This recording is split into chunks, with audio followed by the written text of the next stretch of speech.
Good morning, Prospero High School. Welcome to another edition of Eagle Nation News. I'm Ben Fein. And I'm Mackenzie Hamilton. Today on the show, we will take a look back to the events of January 28th, 1986, a historic tragedy for NASA's space program, as we honor the memory of 7 astronauts who lost their lives on the Challenger Space Shuttle. We will also take a trip over to the McKinney National Airport, where Jack Parker and Joshua Fisk got a special tour of the facility and an inside look into the new Dual Credit Aviation course. We sit down with Donald Berliner and Beenish Arnolde to talk about STEM programs here at Prosper High School. Now that's science, technology, engineering, and math, right? Exactly. And finally, we will head over to Austin Garcia at the sports deck to find out how our Eagles stand in both basketball and soccer after some unexpected events Tuesday night. Eagle Nation News starts right now.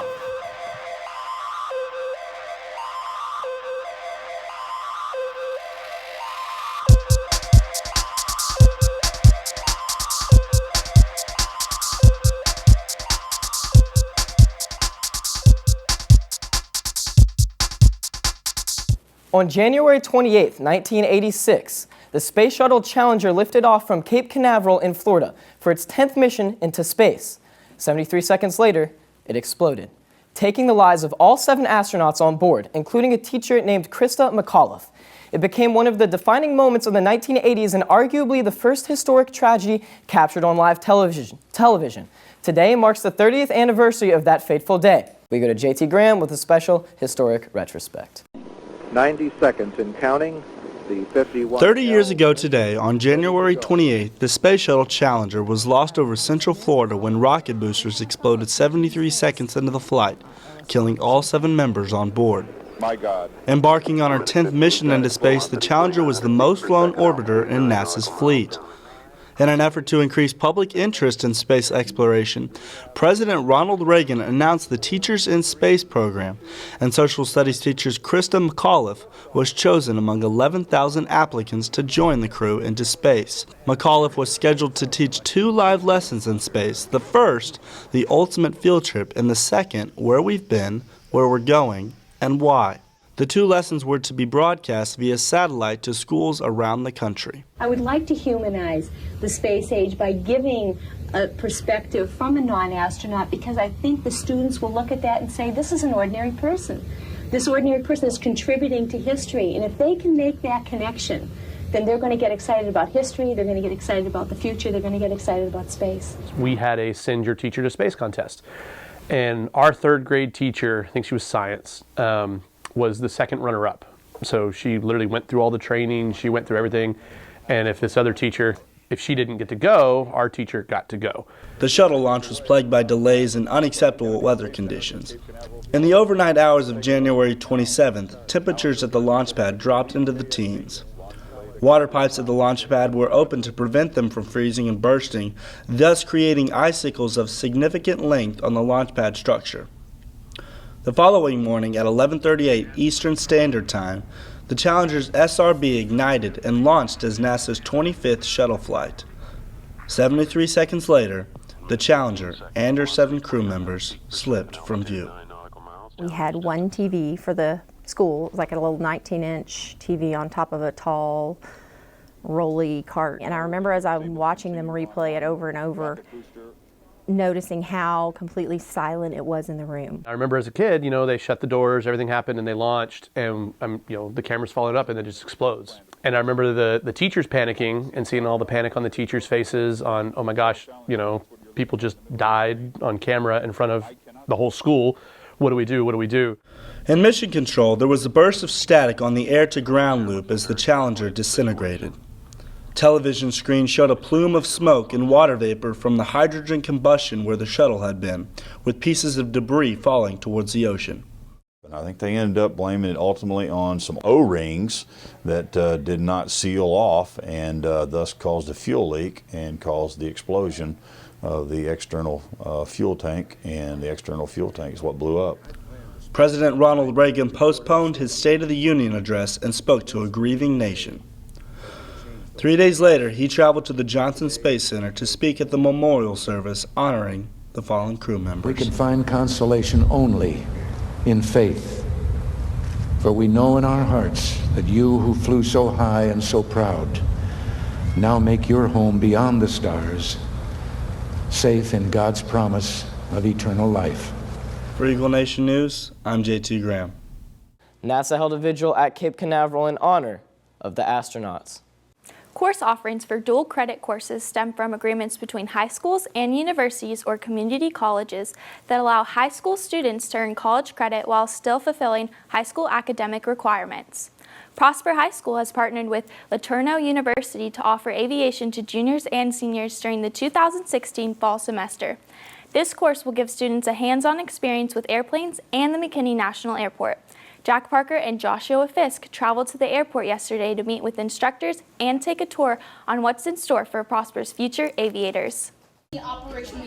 Many Prosper High School students participate in dual credit classes. From dual credit English to dual credit history, enrollment numbers are high. For the 2016-2017 academic year, the program is expanding its horizons by introducing dual credit aviation, taught by flight instructors from LeTourneau University. What this class is going to allow students to do is to start on their college career earlier. And by starting on their college career earlier, it's going to save you money and it's going to get you to your job sooner. The curriculum will include ground school, which teaches students the basics of how an airplane operates. Students will also explore aerodynamics and flight instruction. Upon mastery of this phase, students will advance to flight school where he or she receives hands-on training inside a single-engine propeller airplane. The very first lesson that you have is in an actual airplane, and we'll go out and we'll fly to another airport and we'll go and land, and we start off with the just basic primary flight controls and how to control an airplane, how to climb, how to descend, how to make simple turns left and right. Not only will a student learn about the basics of aviation and flight, but the class will also assist a student in receiving a private pilot's license and help start a career in aviation. Really, I knew back in spring, we knew that LeTourneau was coming out here. I was like, okay, might as well check it out. This course will be available in the fall semester for juniors and seniors. For Eagle Nation News, I'm Jack Parker. In the United States, the acronym STEM is an education grouping that refers to the academic disciplines of science, technology, engineering, and mathematics. The initiative began to address the perceived lack of qualified candidates for high-tech jobs and was developed to improve competitiveness in science and technology departments. Prosper High School offers a wide variety of STEM courses for the student body. Joining us here today are Donald Berliner, engineering teacher, and senior Beenish Arnolde, who's involved in both our engineering and robotics program. Thank you guys for being on the show. So to kind of start us off, just describe to me what you guys do. Well, STEM, as it said, was many different things. We do a lot of stuff based on some simple engineering ideas, trying to give you a taste of what it's really like. A lot of people, when they hear engineering, they kind of cringe and think, oh, it's just math, but it's not. There's a lot of project-based learning. We do a lot of things actually building things. And now, like you said, when students hear STEM, they think science and math. I'm already taking those in core classes.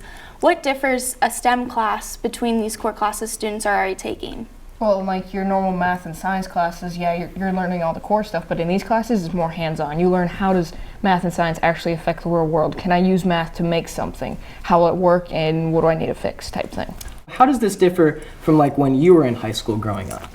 Right, that's the first thing I always get told when I tell them I teach engineering. That's, I never had that in school. Well, it's a huge need in the United States, and this is helping students understand, once again, that it's not something to be afraid of. It's a very high-tech career, it's a very high-paying career, and we're trying to give you a taste of what really can be done while you're in this area. And now students looking to join these classes, do they need to have strong established math or science skills or any prerequisites? Prerequisite will probably have to be concepts. Everyone has to start out with concepts. It would be good if you have some math and science skills, but you can also learn in this class. Like I have a couple of students in one of my classes, they didn't know about gear ratio, so how we can make the wheel spin faster, and now they can make their robot's one of the fastest right now. And Beenish, how is this helping you in what you want to do and pursue your career? Well, I personally want to become an engineer. I haven't decided which one. I'm debating between like architectural and mechanical.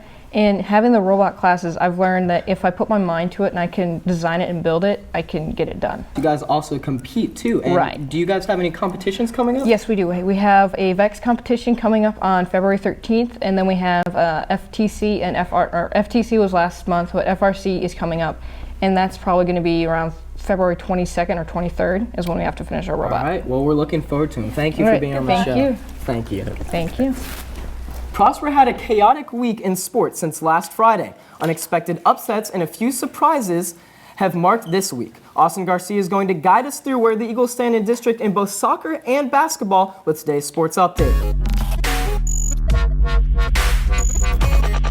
This last week has been a bumpy ride.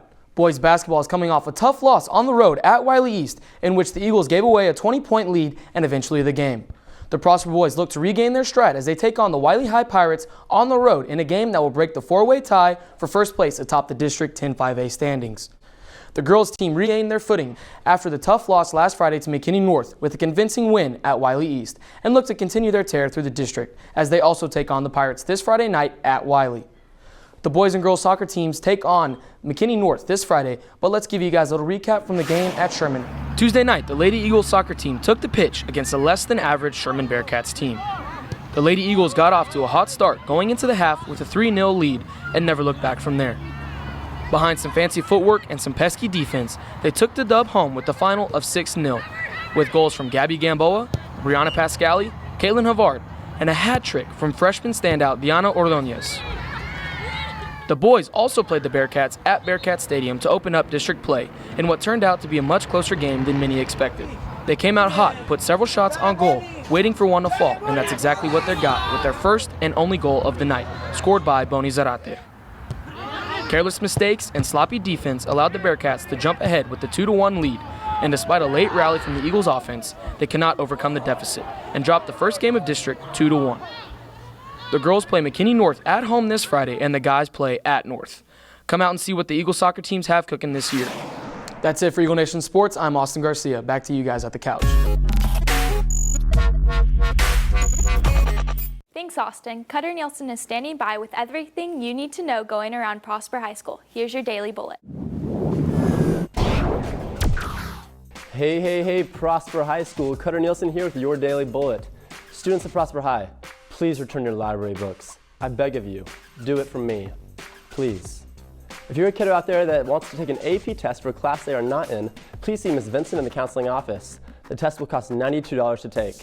Relay for Life luminarias can be purchased for $10 online or from a Stuco representative.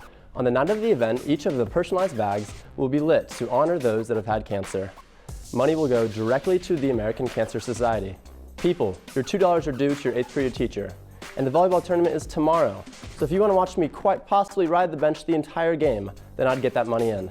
Well, folks, that's all I've got for you today. With your Daily Bullet, I'm Cutter Nielsen. Thank you, Cutter. It's the last week of January, but spring-like temperatures are on their way. When we come back, Brady Powers will have your weather. Stay tuned. AP Computer Science Principles will show students a world they've never seen before. AP Computer Science Principles is an introduction to the essential concepts of computer science. Part of the reason the College Board developed this class was so that students could see how technology relates in STEM fields. It's a very simple class, it's going to be a lot of fun, and students are absolutely going to love all the new knowledge they gain with this subject. Speak to the counselors for more information.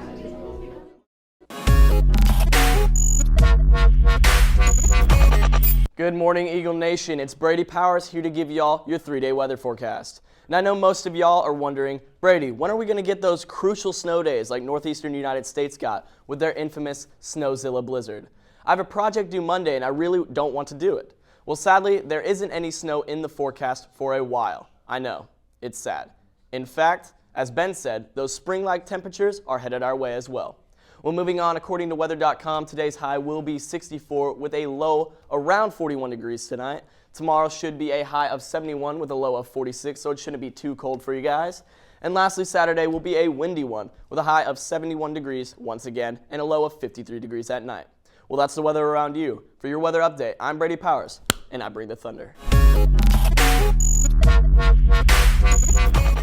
Thank you, Brady, and thank you for joining us today. That's all for our news on Thursday, January 28th.